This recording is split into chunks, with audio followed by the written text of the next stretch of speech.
Hello friends, Annapurna छुंक को आपण मानक पुणी थे स्वागत। आज ये वीडियो रे आपण मानक सहित शेयर करिया को जाउची आउ गोटी सिंपल रेसिपी जोड़ा कि आम हेल्थ पाई भी बहुत भल।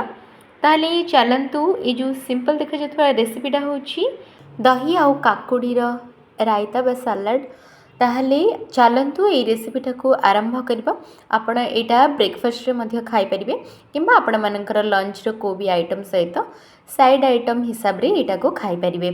ये जो सलाडटा बनया पई प्रथमे आपण माने एठी देखि परथिबे मु गोटे काकुड़ी नेछि तार दुई पट जाक एमती मु काटी नेली आ गोटे साइड जो ता पिता अंशटा बाहर करके फोपाड़ नेथिली घसिकी एमती आपण माने भी सेमती बाहर कर नेबे। तापरे गोटे पिलर रे यार जो चोपाटा अछि छड़े नेली। सेमिति ही गोटे गाजर को मध्य दुई साइड काटी नेली प्रथमे तापरे तार चोपा गुड़ा छड़ेकी ताको रखिनेली। तापरे नेक्स्ट ये देखि पारुथिबे मु गोटे हाफ टमाटो नेछि एठी तो एटा को मध्य एमती छोट छोट करिकी काटी नेली। तापरे दुईटा कंचा लंका एटा को मध्य मु वर्तमान एमती काटी नेबी। आपण माने एमती छोट छोट करिकी काटी नेबे। तापरे एठी देखि पारुथिबे गोटे पियाजर मध्य चोपा छड़ेकी ताको मध्य एमती छोट छोट पीस रे काटी नेबी। आपण माने मध्य एगुडाक प्रथमे सलाड बनया पई काटिकी रखि नेबे। एठी आपण माने देखि पारथिबे वर्तमान गाजरटा को मु जो चोपा छड़े के रखिथिले ना ताको मध्य एमती छोट छोट पीस रे काटी नेबे। आपण माने जदि एमती स्क्वायर साइज रे काटू नाहंती ताहले राउंड शेप रे मध्य काटी परिबे, किछि असुविधा नै। आपण माने राउंड करि परिबे किंबा एमती स्क्वायर शेप रे मध्य काटी परिबे। छोट छोट करिके एटा को एमती काटी नेबे। ठीक अच्छे तो सलाड पाई तो एतिकी होची मोर ऑल टोटल इंग्रेडिएंट गुड़ाक आउ मु एथिरे एक्स्ट्रा यूज करची धनिया पत्र। तापरे एतिकी तो मु जहाँ भी काटिया पई रखिथिली एगुड़ाक काटी नेली। तापरे गोटे बड़ बाउल नेकी प्रथमे मु एठी जो काकुड़ीटा को चुन चुन करके एठी काटिकी रखिथिली ना ताको प्रथमे एठी मु पके नेली। नेक्स्ट एठी जो गाजरटा रखिथिली फ्रेंड्स ताको वर्तमान एठी मु पके नउची। तापरे पियाजटा को मध्य काटिकी रखिथिली सेटा। नेक्स्ट टमाटोटा तो यही सब जिनस गुड़ाक मुझे पकई नेबी एथिरे। तापरे नेक्स्ट ये पकेली कंचा लंका। फ्रेंड्स आपण मैंने तो घरे यहाँ को बनईकी खाऊे। मु आज यहाँ जो टाइप बनई आपण मैंने सेटा को मध्य निश्चय ट्राए करंतु। बहुत चटपटा टेस्ट भी आपण मानकु लागिवो।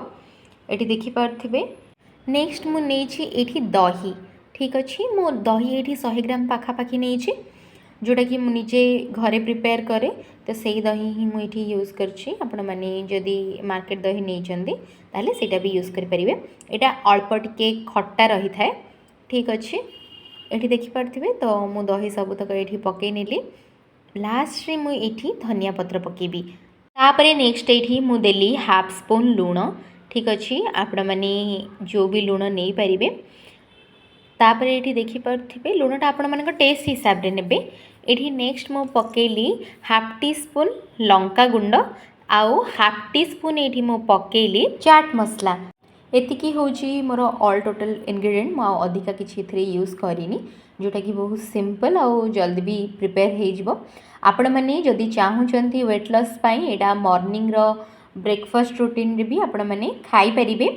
अल्टरनेटिव डेज रे आपण माने एटा को दिन खाईदेमे अन्य दिने आउ किछि बनिकी खाई नेबे। तो एगुडा बहुत सिंपल थाए आउ वेट मध्य आपण मानकर अधिका बढ़िबनी। तो ये देखि पारथिबे ये जो सिंपल सलाडटा आज मोर रेडी हो गला फ्रेंड्स।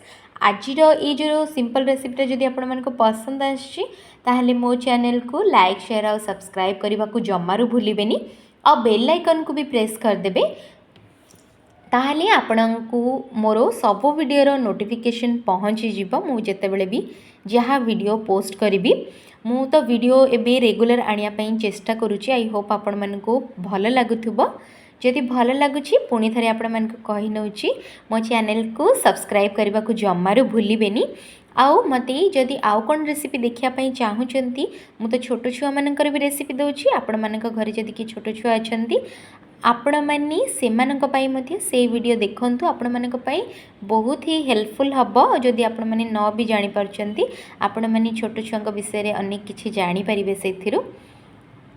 ताले चलंतु आउ थरे पुणी मु नेकी आसबी आपण मानक पई आउ गोटे नुआ रेसिपी। आज पई आपण माने एई रेसिपीटा एन्जॉय करंतु। ଏଇଟା ଥିଲା ମୋର ଆଜିର ସିମ୍ପଲ୍ ଲଞ୍ଚ ମୁଁ ଯେଉଁଟାକି ଆପଣମାନଙ୍କ ସହିତ ସେୟାର କରିଦେଇଛି ଏଇଠି। ଆପଣମାନେ ମଧ୍ୟ ଏମିତି ଘରେ ପ୍ରିପେୟାର କରନ୍ତୁ ଆଉ ଖାଆନ୍ତୁ।